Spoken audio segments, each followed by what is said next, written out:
আমি তোমাকে মারছিলাম শুধু আমার আল্লাহ এবং আল্লাহ রসুলের রাজি খুশির উদ্দেশ্যে। আর এখন যে আমি তোমাকে মারবো এটা আমার পার্সোনাল রাগের জন্য মারছি, কারণ তুমি আমার গায়ে থুতু দিয়েছো তাই। তো বলার উদ্দেশ্য, আমরা যে কাজ করছি ইনশাআল্লাহ আল্লাহ আল্লাহ রসুলের রাজি খুশির জন্য করব। নিয়ত পোক্তা রাখবো যে সমাজ থেকে ইনশাআল্লাহ যত রকম ধরনের নেশা আছে, যত ধরনের জুয়া আছে, যত রকম আরো কুকর্ম আছে, ইনশাআল্লাহ এর সাথে সাথে যেন সব নিবাদ হয়ে যায়। দেখলে দুঃখ লাগে, ছোট ছোট বাচ্চারা বেরিয়ে খাচ্ছে, ছোট ছোট বাচ্চারা তারা গাঁজা ইয়ে করছে, সিগারেট মশলা বার করে তার ভিতর গাঁজা ঢুকিয়ে দিয়ে টান মারছে, আর পুরো হাওয়াটা মসজিদে যাচ্ছে, আর সব মুসল্লি শুনছে সেটা। তো যাই হোক, আমি একটা ছোট্ট কবিতার মাধ্যমে বক্তব্য শেষ করবো যে বড় ছোট নয় ভেদাভেদ, কোথায় মান সম্মান, বাপের সমান মুরব্বীকে করছে অপমান। আর 8 বছরের ছেলে যদি সামনে বিড়ি খায় ভাইরে, 10 বছরের ছেলে যদি সামনে পদ্মা খায়, আমাদের ওই কপালেতে শান্তি বুঝি নাই ভাইরে, আমাদের ওই কপালেতে শান্তি বুঝি নাই। আফসোসের বিষয়, কিছু মাস আগে একজন 10 বছরের ছেলে গলায় দড়ি দিয়েছে নেশার জন্য। আল্লাহু আকবার। মুসলমানের ছেলে মুসলমান এরিয়াতে শুধু নেশা করার জন্য, নেশার জন্য গলায় দড়ি দিচ্ছে। আফসোসের বিষয়, আমরা যদি এইরকম শেষ হতে যাই, আমাদের মারার প্রয়োজন নেই, আমরা তো এমনি মরে আছি। এই কমকে জাগতে হবে, জাগাতে হবে। যতক্ষণ এই বিশ্বাস আমার দিলের মধ্যে এরকম প্রেরণা আসবে, ততক্ষণ এই কম কোনোদিন শুধরাবে না। যখন কম শুধরাবে, তখন ইয়ে লাঞ্ছিত, ঘৃণিত, অপমানিত, পদদলিত হতে থাকবে। ওই জন্য আমি সকলকে রিকোয়েস্ট করবো, অনুরোধ করবো ইনশাআল্লাহ, যে আমার সমাজকে আমি নিজে বাঁচবো, আমার সন্তানদেরকে বাঁচাবো। আর আমার যারা ভাই বোনেরা এইসব কাজে লিপ্ত আছে, প্রথম জবানের দ্বারায়, ফের দরকার পড়ে হাত, নতুবা হাতিয়ারের দ্বারা, ইনশাআল্লাহ আমার প্রশাসন দ্বারা, ইনশাআল্লাহ আমাদের এই সমাজকে কুকর্ম থেকে, এই সমাজকে সুশিক্ষায় শিক্ষিত করবো, ইনশাআল্লাহ সমাজকে সুগঠন করার চেষ্টা করবো। আল্লাহ আমাদের সকলকে বলা শোনার থেকে বেশি বেশি আমল করার তৌফিক দান করুক। আমিন ওয়া আখিরু দাওয়ানা আলহামদুলিল্লাহ। আসসালামু আলাইকুম।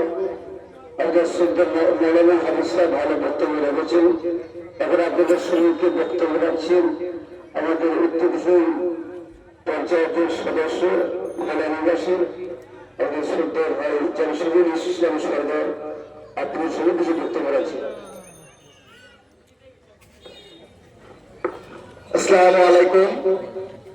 আজকে সর্বপ্রথম ধন্যবাদ জানাবো এই নেশাগ্রস্ত মানুষ যে সমাজটাকে আজকের যে জায়গায় নিয়ে যাচ্ছে, যেটা আগামী প্রজন্ম এবং আমাদের প্রজন্মের পক্ষে খুব খারাপ দিক। এর আগে আমাদেরকে উঠতে হবে। সেটা কি? আমাকে হাত দিয়ে রুখতে হবে। প্রয়োজন পড়ে আমাকে প্রশাসনের সাথ নিয়ে আমাকে আরো আগে স্টেপ বাড়াতে হবে। যদি না বাড়াতে পেরেছি, এরকম আগাছা সমাজে ভরে যাবে, আমরা কিছু করতে পারবো না। কারণ আমার সন্তানদেরকে আমরা নিজে হাতে কোরবান করে দিচ্ছি। আজ একটু ফিলিস্তিনের কথা চিন্তা করি, সকালে 5 জন মেম্বার একসাথে খাচ্ছে, 2 ঘন্টা পরে 3 জন গায়েব হয়ে যাচ্ছে, বোমের আঘাতে, কামানের আঘাতে চলে যাচ্ছে। আর আমরা মুসলমান পাড়ায়, ইমানওয়ালা পাড়ায়, মুসলমান ইমান নিয়ে আমরা এখানে বসবাস করছি। আমাদের মধ্যে পাত্তাখোর, গাঁজাখোর, মদখোর ভরে আছে। তো বলার উদ্দেশ্য যে আমরা যতক্ষণ পর্যন্ত আল্লাহ রাব্বুল আলামিন বলেছে ইন্নাল্লাহা লা ইউগাইয়িরু মা বিকওমিন হাত্তা ইউগাইয়িরু মা বিআনফুসিহিম, ওই কওম, ওই জাতি, ওই গোষ্ঠী, ওই মানবকে কোনোদিন আল্লাহ পরিবর্তন করবেন না যতক্ষণ পর্যন্ত তারা নিজেকে না নিজে পরিবর্তন করার চেষ্টা করবে। আর আমরা যদি না পরিবর্তন হতে পেরেছি, আমরা আমার সন্তানদেরকে, আমার সমাজকে না পরিবর্তন করতে পেরেছি, গায়ের কম আমাদের পরিবর্তন করতে আসবে না। টোটাল আমাদের চিন্তা ভাবনা করতে হবে যে আমরা যে কাজ করছি আল্লাহ আল্লাহ রসুলের রাজি খুশির জন্য করছি। একটা হাদিস হযরত আলী রাদিয়াল্লাহু তাআলা আনহুর ওয়াকিয়া, খুব সংক্ষেপে শেষ করবো যে আলী রাদিয়াল্লাহু তাআলা আনহু একবার একজন কাফেরের বুকে চড়ে বসেছে। বসে পরে এবারে জুলফিকার হাতে আছে, মারবে। তো কাফেরটা রেগে গিয়ে কি করলো, মুখে থুতু দিয়েছে, দেওয়ার পরে আরো রেগে গেছে। রাগার পরে কি করলো, তলোয়ার। উত্তর কুসুম পশ্চিম পাড়া সবাইকে, ছোট বড় আমার ভালোবাসা, বড়দের আমার শ্রদ্ধা সম্মান জানিয়ে আমি 2-4টে কথা বলবো। কদিন আগে রাত্রির 11টা বাজে আমার কাছে একটা ফোন গেল যে উত্তর কুসুম অঞ্চল পঞ্চায়েতে পশ্চিম পাড়ার কিছু মানুষ জমায়েত হয়েছে। ফোনটা আসে আমার উস্তি থানা থেকে। ওসি সাহেব বললেন যে ম্যাডাম আপনি একটু দেখুন আপনার এর থেকে। আমি ব্যাপারটা প্রথম বুঝতে পারিনি। আমি নার্সিং হোমে ছিলাম দুদিন, আমার দুলা ভাই খুব অসুস্থ ছিল। তারপরে আমি বুঝতে পারলাম যে কিছু একটা ঘটনা এখানে হয়েছে। তো উত্তর কুসুম অঞ্চলে দীর্ঘদিন আগে বলতে এখানে মস্তান বাহিনী চলে, এখানে মস্তানের এলাকা। এখন সেটা পাতা নেশা জুয়া মদের আড়ত হয়েছে। কিন্তু এই উত্তর কুসুম নিয়ে আমরা খুব গর্ববোধ করি। আমাদের উত্তর কুসুম হচ্ছে মগরাহাট ওয়ানের 1 নম্বর জিপি হচ্ছে এই উত্তর কুসুম অঞ্চল। এই অঞ্চল এখন শিক্ষার হাব। উত্তর কুসুম অঞ্চলে 14 জন ডাক্তার আছে, 4 জন প্রফেসর আছে, এখানে রেলে চাকরি আছে, টিচার আছে। এই উত্তর কুসুম নিয়ে আমরা গর্ববোধ করি।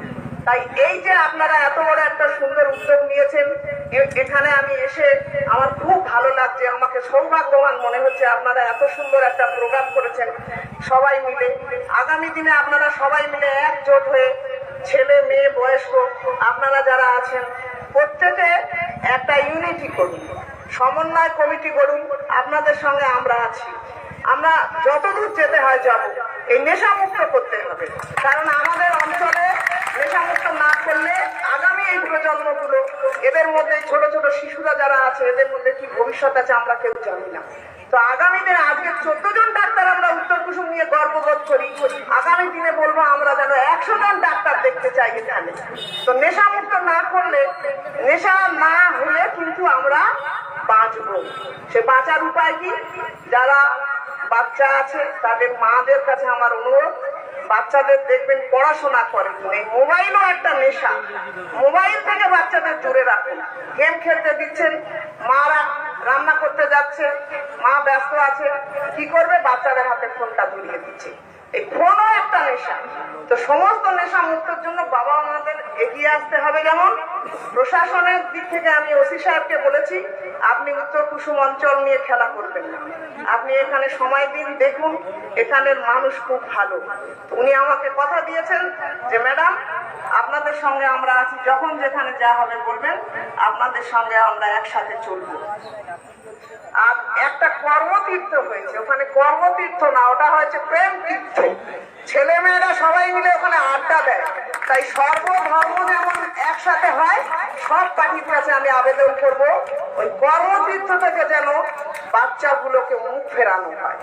কর্মতীর্থ দোকানের নামে উপরে উঠছে, আমরা পঞ্চায়েত থেকে দেখতে পাই কেউ সিগারেট খাচ্ছে, ওই একই জিনিস চলছে, নেশা। আমি প্রত্যেকদিন লাঠি নিয়ে তাড়া করি, আমি কত তাড়া করি, কিন্তু আমার মেম্বাররাও আমার সঙ্গে আছে, আমার দেওররাও মাঝে মাঝে এগিয়ে আসে। তাই আপনাদের সবার কাছে, গ্রামবাসীর কাছে আবেদন, আপনারা এক হন, উত্তর কুসুমকে নেশামুক্ত করুন, শিক্ষার হাব বানান। এটা নিয়ে আমরা গর্ববোধ করি। বাইরে আমাদের বলে উত্তর কুসুম 1 নম্বরে শিক্ষার হাব। তাই বেশি কিছু বলবো না। ছোটদের আমার ভালোবাসা, বড়দের আমার আন্তরিক অভিনন্দন জানিয়ে